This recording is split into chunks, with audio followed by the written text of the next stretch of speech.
Hey, so if you're in your 50s, I want to start talking to you about the steps that I think you could implement in your life right now, whether you're 50, 51, 58, it doesn't matter. If you're in your 50s and you're not doing these 7 steps, I really think you should consider doing them. I'm 51 now, and since I turned 50, I've completely and utterly flipped my life upside down. So if you're in your 50s and you're wondering how to make this decade the best of your life, stay tuned and watch this entire video where I'm going to be giving you some pointers from my own experience about how I've embraced life once I got to the magic decade of 5 or the big 50. Because it does sound frightening, but it doesn't need to be. This could be the best decade of your life yet. You just need to embrace these 7 transformational steps that you should really start implementing in your life right now.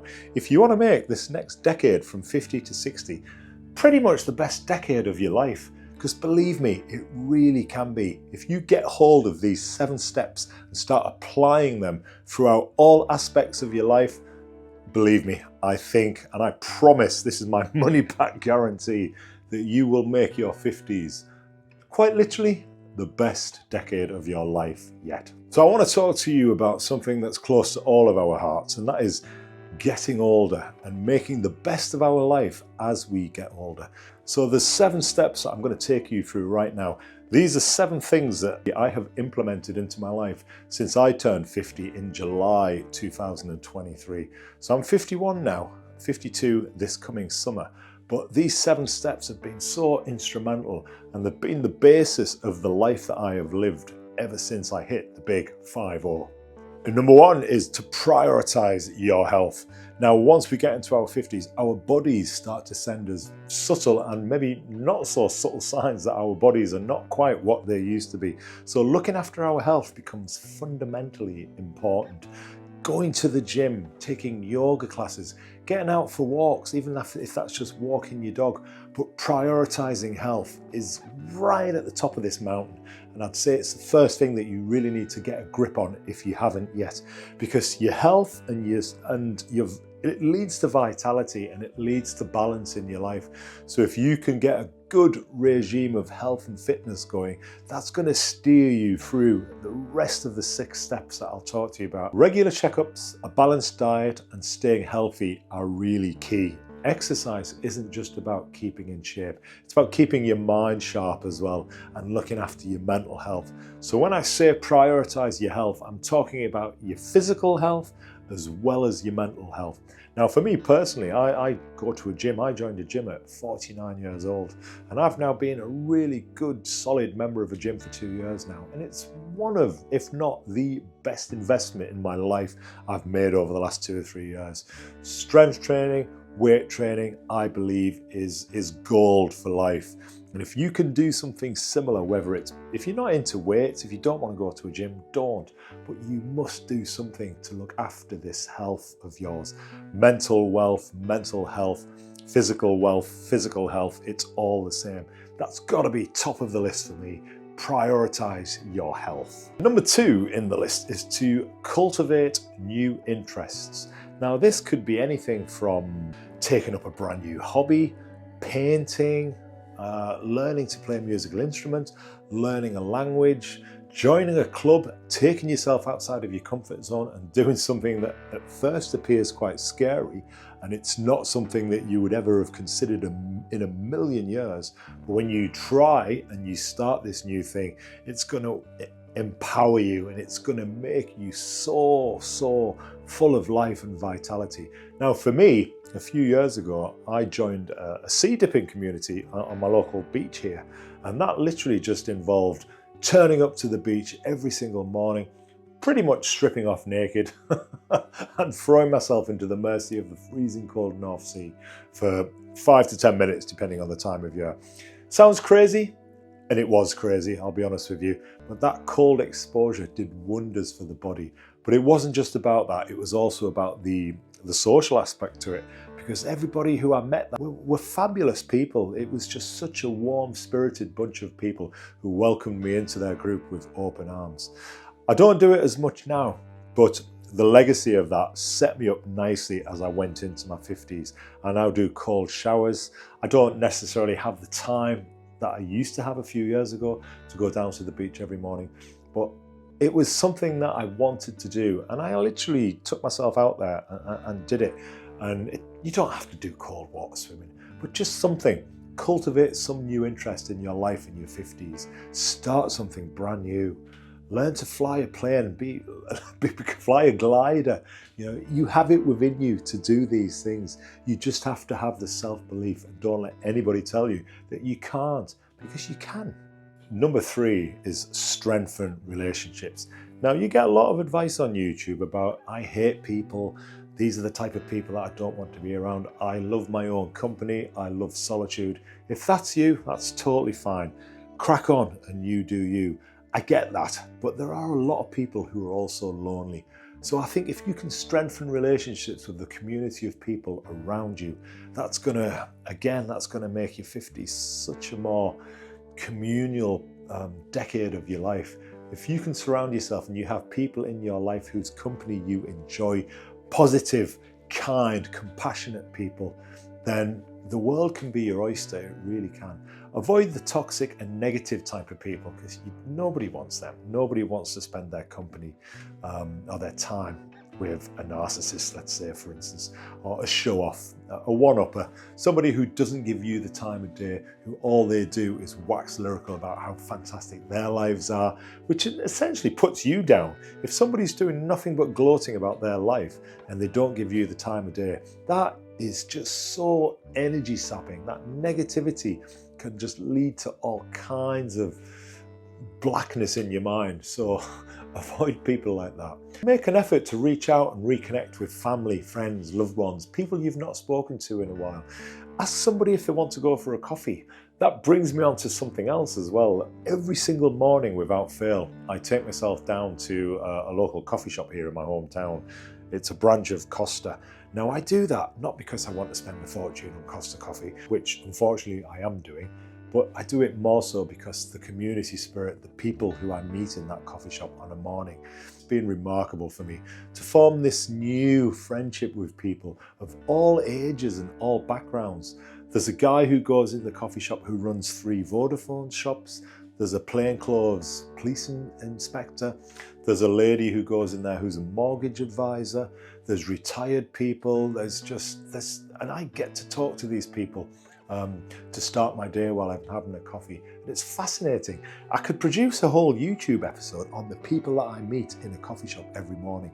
So if you're lonely and if you're wanting to reach out and have that interaction with people, get yourself to a coffee shop. Same time, whatever time works for you. Don't think you're spending £4 on a coffee. See it as an investment in yourself. See it as an investment in your future and what's going to help you. Number 4 is focusing on your financial well-being. Now, I'm not saying now is the time for you to retire. That for most of us, that might still be about another 10, 15 years away. But if you can get on top of your financial planning now, saving, investments, starting to look towards retiring, because I need to tell you, it's not that long now for you to retire. You might even be thinking about it now. You might have even already retired. If you have, well done. So it's imperative that you start thinking about this financial wellness. Consider downsizing, consider freeing up money where you can. Keep one eye on the future here. See where you can make savings. Get rid of things that are no longer serving you any purpose. A solid financial plan can bring peace of mind and allow you to enjoy your 50s. Just simplify your lifestyle to save more. And number 5 on my list, and this is something that I've been very, very vocal about recently on some of my videos, and that's practicing gratitude, giving yourself a break, being grateful for the small things that you have in life, being grateful for the big things that you have in life, and not just basically just accepting your lot in this world and being ultra happy about what you have. And don't be envious and jealous of what you don't have. there's nothing wrong with striving to always do better. It's easy to focus on the challenges and what we don't have. But taking time to appreciate what we do have can transform your life. Consider starting a gratitude journal where you jot down 3 things that you're grateful for each and every day. This simple practice can lead to greater happiness and contentment, trust me. So for instance, in my gratitude journal, I will write something like, today in the coffee shop, I started a conversation with somebody I hadn't spoke to before. And because I did, I reached out and learned a lot about that individual as they did me. Another thing that I could write down in my gratitude journal was, I took the dog on the beach this morning and saw the most amazing sunrise. It was out of this world, and it was an amazing way to start the day. The things that you don't reflect on, the things that you don't want to spend too much energy on, is the negative aspects of your day-to-day life. You know, you wouldn't write in a journal, God, I was so frustrated today. I was stuck in traffic and I was late picking up my daughter from college because of the bloody traffic. You know, that's just that negative way of looking at things. If I'm stuck in traffic and I'm not going anywhere for a length of time, I put a podcast on. I listen to something that, if I've been listening to a podcast, I think it's an ideal opportunity to just zone out and just sit.